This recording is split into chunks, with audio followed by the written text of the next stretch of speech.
આધા ફૂલ અને બદલીપુર પર જોખમ. બદલીપુરની ટીમ આધા ફૂલ. નામ કિટ્ટી. ઉંમર 16 વર્ષ. ધોરણ 11મું. ગુણ જોશ પણ છે અને હોશ પણ. કિટ્ટી માટે કશું અશક્ય નથી. નામ અદરક. ઉંમર 15 વર્ષ. ધોરણ 7મું. સ્કૂલ છોડી દીધી છે. ગુણ 1 નંબરનો જુગાડુ. અદરક પાસે આઈડિયાનો ભંડાર છે. નામ તારા. ઉંમર 12 વર્ષ. ધોરણ 7મું.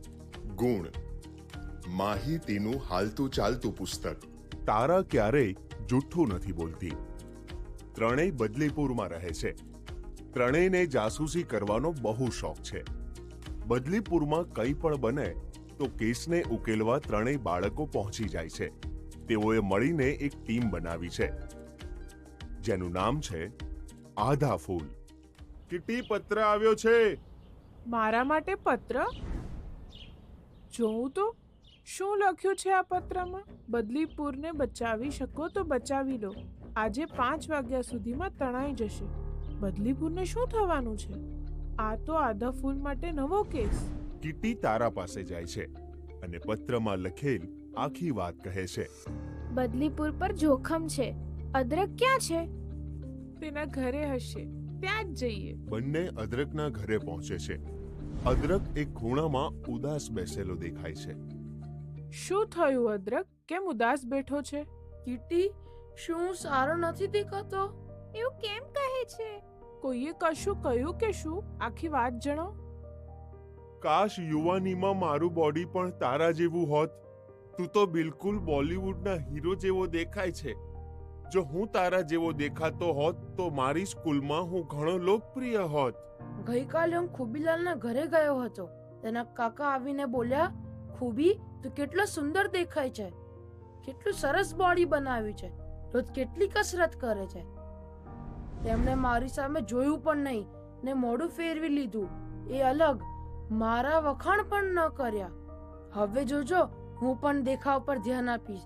ખૂબ કસરત કરીશ. જોઉં છું હું કેમ સુંદર નથી દેખાતો. શું તમને લાગે છે કે અદરક સાચો છે? જો હા તો શા માટે? જો ના તો શા માટે નહીં? અદરક, શરીરના ઘાટ વિશે વાત કરવી બહુ સામાન્ય વાત છે અને લોકો આવી વાતો સમજ્યા વિચાર્યા વિના જ કરી દેતા હોય છે. જ્યારે આપણે શારીરિક દેખાવ એટલે કે રંગરૂપ કે કદ કાઠી વિશે સારી કે ખરાબ વાત કરીએ છીએ ત્યારે તેને બોડી ટોક કહેવાય છે. જો બોડી ટોક કરવી કેટલી નુકસાનકારક છે. ખુબીલાલને જ જો, તેના કાકાએ તેને વખાણ કર્યા એટલે તે વધુ ને વધુ કસરત કરવા લાગ્યો. તેનો કેટલો સમય વેડફાઈ ગયો. ને ખુબીલાલના કાકાએ તારા વખાણ ન કર્યા તો તારા દેખાવને લઈને તું દુઃખી થઈ ગયો. આમ પણ આપણા દેખાવ વિશે વિચારવા કરતા આપણી પાસે બીજા ઘણા જરૂરી કામો છે. જેમ કે આપણો નવો કેસ. નવો કેસ? હા, બદલીપુર તણાઈ જવાનું છે. બદલીપુર તણાઈ જશે? હા, આમાં તો એમ જ લખ્યું છે. પરંતુ કેવી રીતે? બદલીપુરની બહાર એક જૂનો ડેમ છે. ક્યાંક ઈશારો એ તરફ તો નથી ને? હા, બની શકે. કદાચ આપણને હાથીની જરૂર પડશે. અદરક, તું ખુબીલાલ પાસેથી તેનો હાથી લઈ આવ. હું નહીં જાઉં તેના ત્યાં. અરે, હવે તો તને ખબર છે ને કે બોડી ટોક ખૂબ નુકસાનકારક છે. હવે જો તેના કાકા દેખાવ વિશે વાત કરે તો તેમને શરૂઆતથી જ રોકી દેજે અને આપણે જે ચર્ચા કરી એ એમને સમજાવજે. ત્યારબાદ કિટ્ટી અને તારા ડેમ તરફ ભાગે છે, જ્યાં ડેમમાં પડેલા કાણાને કારણે પાણી નીકળી રહ્યું હોય છે. અદરક ખુબીલાલના ઘર તરફ જાય છે. બોલ અદરક, કેમ આવવાનું થયું? બદલીપુર જોખમમાં છે. તું તારો હાથી લઈને મારી સાથે ચાલ. અરે યાર, હું તો નહીં આવી શકું. તે સાંભળ્યું નહીં કે મારા કાકાએ શું કહ્યું હતું? મારું બોડી બનાવવા માટે મારે કસરત કરવાની છે. પહેલા કસરત કરીશ, પછી જ ઘરની બહાર નીકળીશ.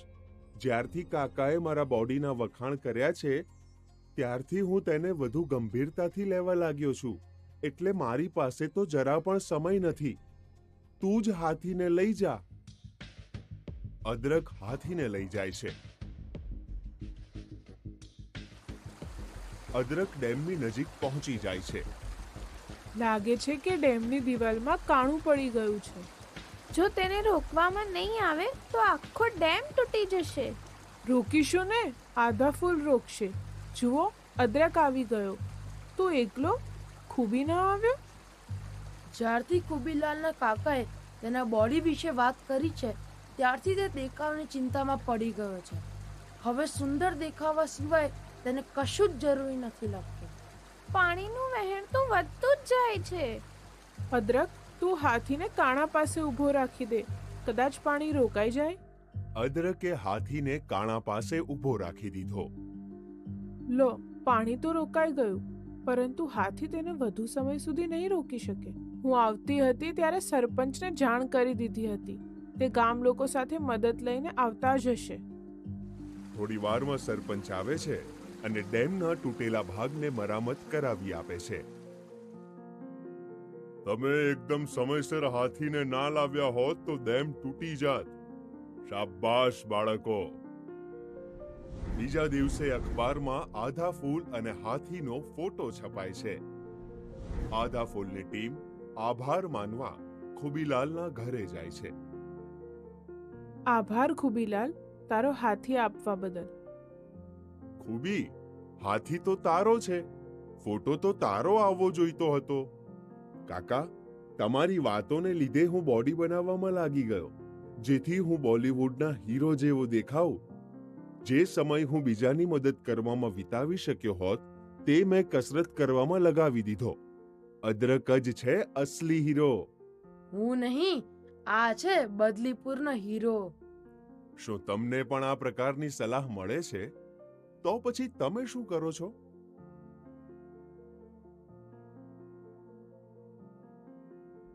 કાકા, દેખાવ બાબતે ટીકા ન કર્યા કરો.